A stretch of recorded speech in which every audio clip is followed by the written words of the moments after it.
You're used to be a number one. All of a sudden, you're promoted to sales manager, often because organizations think, they're great. They'll teach everybody win-win. We're going to turn everyone into little versions of them. Then all of a sudden, they become a manager. They're not used to sharing their tips. They don't remember how they first got started. They're coaching poor performers that they have no empathy for whatsoever. And now they're dealing with time off issues, people issues, all of these people things. It often, that win-win really quickly becomes a lose. And so I do think it's important for organizations to really think about career paths. Hello and welcome to another episode of the Duct Tape Marketing Podcast. This is John Jansen. My guest today is Ashley Hurd. She's the founder of Manager Method and a former head of HR for McKinsey. She's known for her practical, real-world approach to leadership, helps managers build their skills they need to lead confidently, support their teams, and get results without burning people out. We're going to talk about her new book, The Manager Method, a practical framework to lead, support, and get results. So, Ashley, welcome to the show. Thank you so much, John. So glad to be here. Love the podcast. So, most of the managers I know become managers by accident. That, typical company, it's like, you're the best salesperson. You're now the sales manager. So, what do you see? What problems do you see that dynamic kind of creates for organizations? Is there a better, more practical way to actually create managers? I think there is. One is that's often the case. In sales is the perfect example of that because it is the place where I think it can be the hardest mindset. Maybe marketing too, because it's very creative. But when you have sales in particular, you're super competitive. You're used to be a number one. All of a sudden, you're promoted to sales manager, often because organizations think, they're great. They'll teach everybody win-win. We're going to turn everyone into little versions of them. Then all of a sudden they become a manager. They're not used to sharing their tips. They don't remember how they first got started. They're coaching poor performers that they have no empathy for whatsoever. And now they're dealing with time off issues, people issues, all of these people things. It often, that win-win really quickly becomes a lose. And so I do think it's important for organizations to really think about career paths. I mean, sales is one in particular. Now, I think you see plenty of individuals that have been an individual contributor in sales and have thrived in it, or that have gone into a sales manager role and happily gone back into an individual contributor role. And so some of it is thinking about who really is interested in becoming a manager, but developing people and giving them the tools. The first tale of as old as time I see is people promoted just because they're good at their job. The second is people promoted and then you don't get any sort of resources and training to actually know how to coach and delegate, understand why those matter and how to do them, and how to think about the people issues that all of a sudden they're popping up that you have no idea what to do with. I don't know if you're a baseball fan, but this is a really common thing in a lot of sports. The best managers were never the best players. They were usually like second string catcher that just watched the game and saw every angle of the game, but the superstars actually didn't make great managers because they were used to having everybody carry their bags, for example. So does that dynamic kind of play out in the manager in a business? It does. And it's this, it's the same when you see that with coaches. The other day, I was just watching Packers Bills. And so they said neither Josh Allen nor Aaron Rodgers, they hadn't, even as individual contributors, they hadn't gotten D1 scholarships. So people can be developed over time, and managers, you absolutely see that. And so I think that absolutely resonates because one of the things that I say sometimes, one is if you're thinking about becoming a manager, go in your local community Facebook group and just look at the discussions that go on and think, would I want to manage those people in the workplace? And if you have some interest in it, then you're probably set out to be a manager because you're going to work with those different people dynamics. But the second is what's important to you. Is it your gold stars, your recognition, or is it about your teams? Because I actually think it's really okay for a lot of people, they realize through this process how much individual recognition means to them.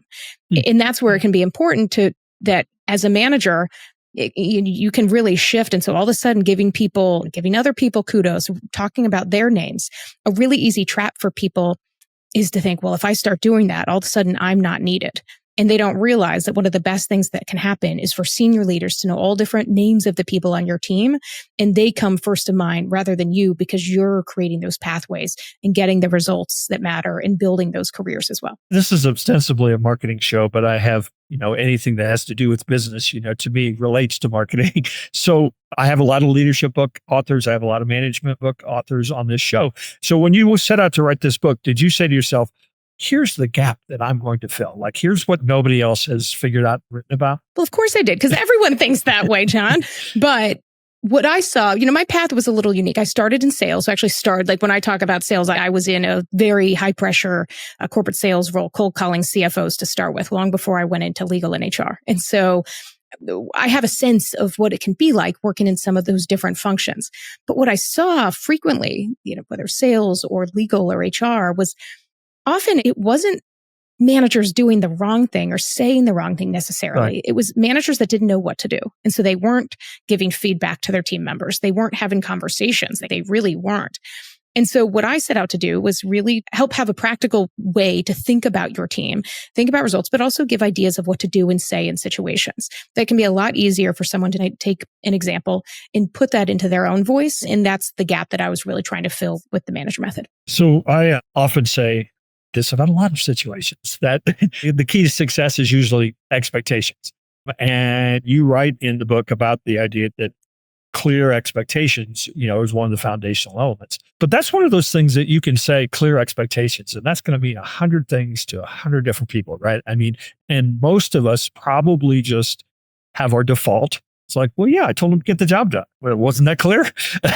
Right? So how do you help people kind of become, that clearer when their kind of default personality is, well, doesn't everybody get it? It's great. I mean, I think clear expectations is very similar to strategic and these terms that people are told you need to do, especially as a manager, whether you're hiring your first team member or, you have a group. But clear expectations, I think it's really important to break that down into a conversation. And so ways I do that, and one resource that you'll see on the site as part of the book, is to have that conversation with your teams of literally breaking it down. This is how your role plays into the overall organization. If you do well in it, this is how it impacts others. And if you don't for some reason, this is how it impacts others as well. Now, clear expectations, this is whether you can quantify things. Like if you're in sales, for example, like, okay, your book is, you're supposed to bring in $750K a year. And that's where a lot of sales leaders in particular stop. They give you your goal, you move on with life. Okay, now I'm going to scramble and do everything I can, call every relative I've ever heard of to try to make that happen. But so the part of clear expectations is that conversation of, here are things you can do, here are tips from others. This is what you can figure out for yourself. And this is the support that you'll have. It's putting the layers beneath that to say to someone, for example, if on Monday, okay, your goal is 15K this week to bring it in. And then it's having the conversation and saying, so what are you going to be doing on Tuesday? What's Wednesday going to look like? And what about Thursday that can make that happen? What could possibly get in the way that could hurt that? What can you do to prevent that? And so it's having some of those additional questions and conversation to really have it bring it to life rather than just saying the goal and having them figure out the what, where, how, why, and everything else in between. And that kind of goes both ways though, right? I mean, it's on that person who's being told what the expectation is to say that's not realistic, right? And to have that dialogue. And I think that's where sometimes I know in my own experience where, I've set what I thought were clear expectations. The person on the other side is sitting there thinking, there's no way that's going to happen, but they don't tell me that. And so all of a sudden, again, it's like neither of us are meeting the right expectations. I think it's true. And I've seen it in some ways. Like when I was a lawyer, for example, people would say this and say, okay, we need this contract. We need this contract, negotiated right now, today. We need it signed. I say, okay, well, this other side's had it for about 2 months and you're giving it to me. And again, what I can do, is this really important to move around or not? What also is in little teeny tiny print at the bottom, you don't see, because like the CEO says it's important. I'm like, okay, but we also want to have credibility. And so if all of a sudden we're turning things around, it can make us look, whether it's desperate or now this is something that's not a priority. It's being able to have those conversations. And for me, some of the best working environments, whether it's a small team or large, is being able to have that two-way street and talk about what else is going on and not just saying yes and sacrificing your life to get it done. So you just slipped in another career, actually. How many careers have you had? Well, in the book, John, I call it a career quilt. I mean, those that, especially those that are working with your fractional CMO agency system and that, people often, and now more than ever, I do think are trying to figure out, what do I want to do when I grow up? Whether you are 5 years old or you are 75 years old, and trying to figure those things out. And so, I probably thought for a while I would be a lawyer, but it was the things that I learned. Right now what I do is, I post videos on social media because I have thick skin from cold calling CFOs. And so those comments don't hurt me like they may not have if I didn't get hung up on the phone by CFOs. But so having that background of legal where things go wrong, sales, of understanding revenue and the pressures people are under, in HR about really how to harness the power of people and the importance on people's work and life. Those have led me to where I am today in my very unique career Quilt. So let's get down to one of the probably the biggies for a lot of managers, the one-on-one meeting. And I hate to do this, but I'm just going to use myself as like your bad example for, how to fix this. But, a lot of my one-on-ones end up turning into status reports.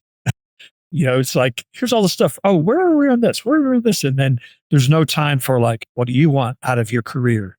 Kind of conversation. So how important is it that you have those separate meetings, that you have that one-on-one that really drives engagement?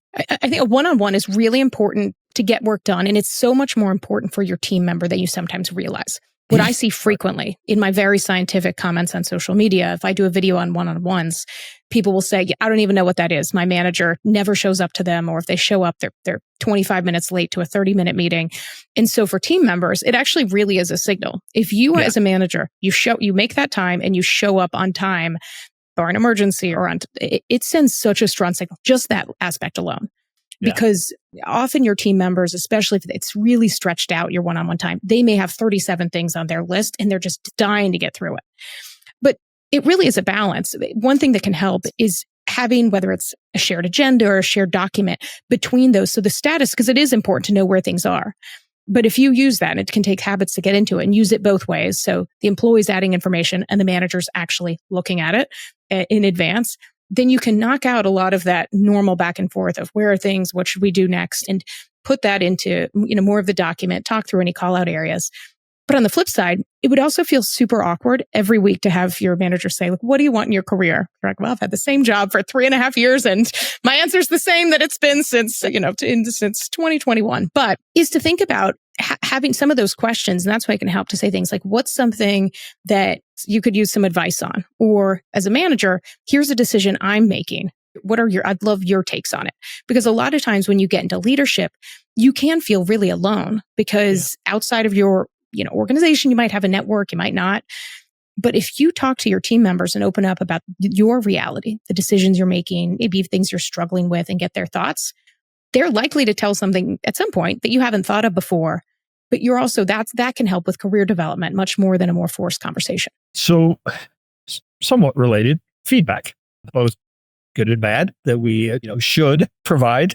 Hopefully we are providing.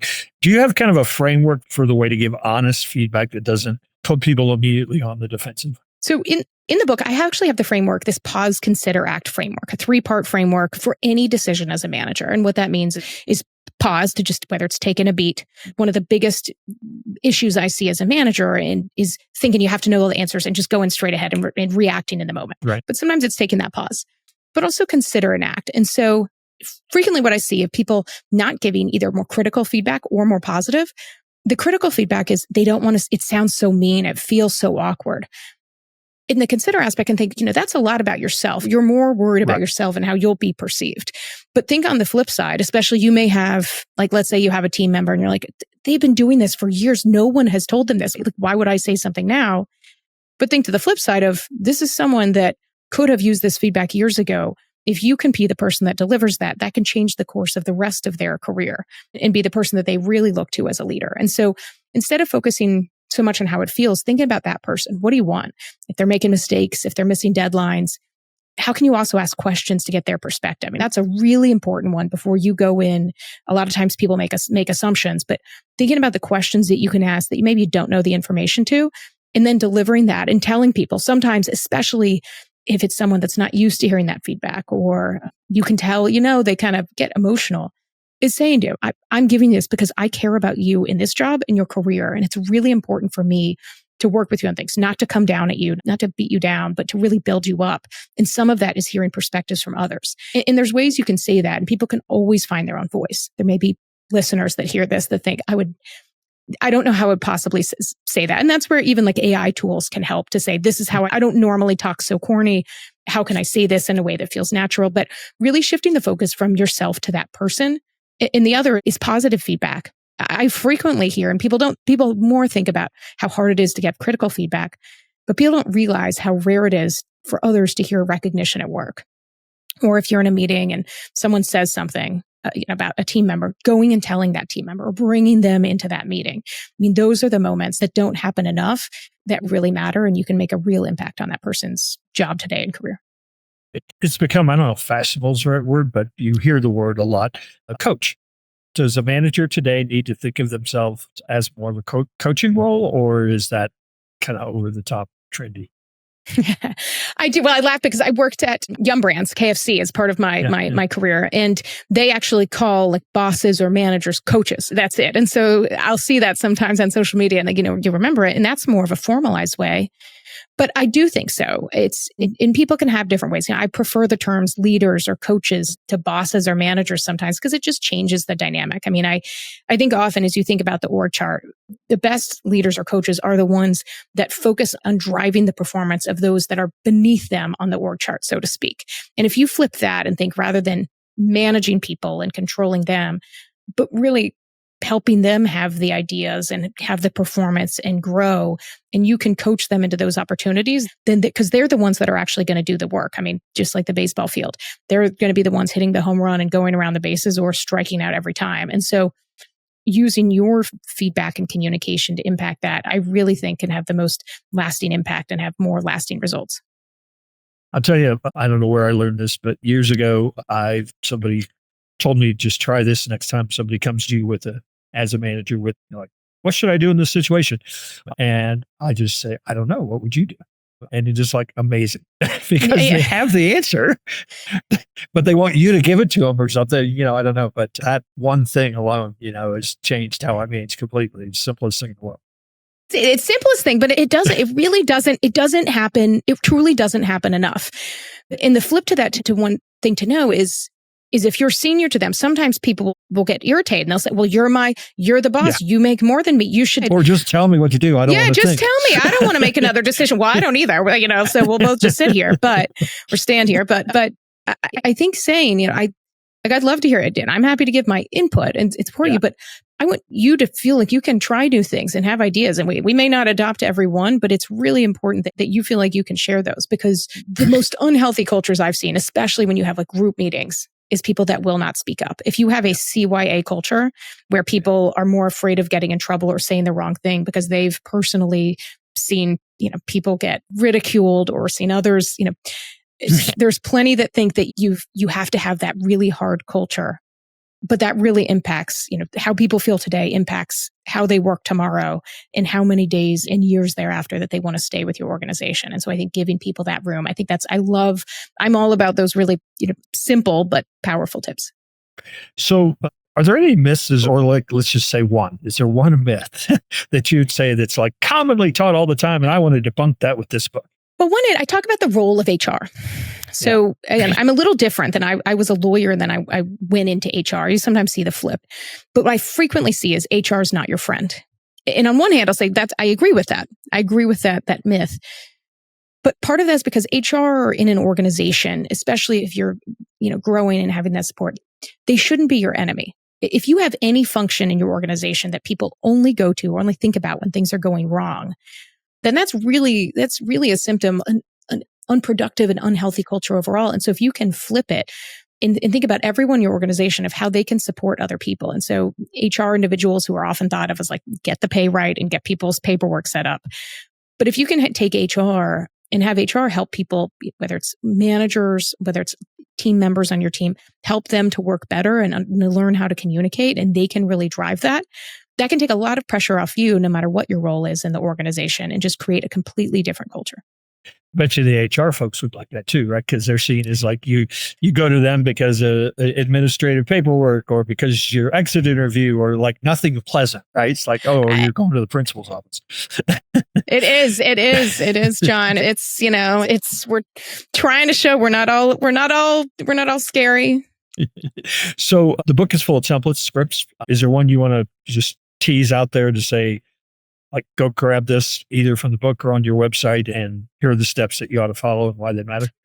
Yeah, one thing is if you're looking for resources, especially if you have a group of managers or, even non-managers of your team, you're trying to, have a quick development exercise on the website. So managermethod.com/book, we'll have a book discussion guide. So you can use that for conversations with your team. And one thing I'll tease in that is One tip is to think about is like if you're hiring someone, if you brought on a team member, or even if someone's been there for a while, did you tell them why they got the role and what uniquely made them stand out? Or did they just get their, offer letter and paperwork?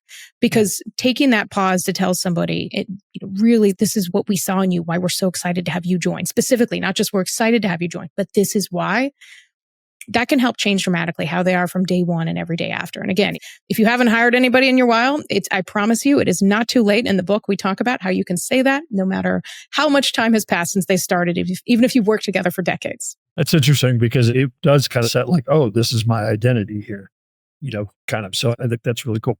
So Ashley, I appreciate you taking a few minutes to stop by the Duct Tape Marketing Podcast. Is there anywhere else you invite people to find out more about you and your work? Yeah, you can go to managermethod.com and you can find me across social media at Manager Method. And you can find me on LinkedIn, Ashley HERD. Awesome. Again, appreciate you stopping by and hopefully we'll run into you one of these days out there on the road. Thanks so much, John.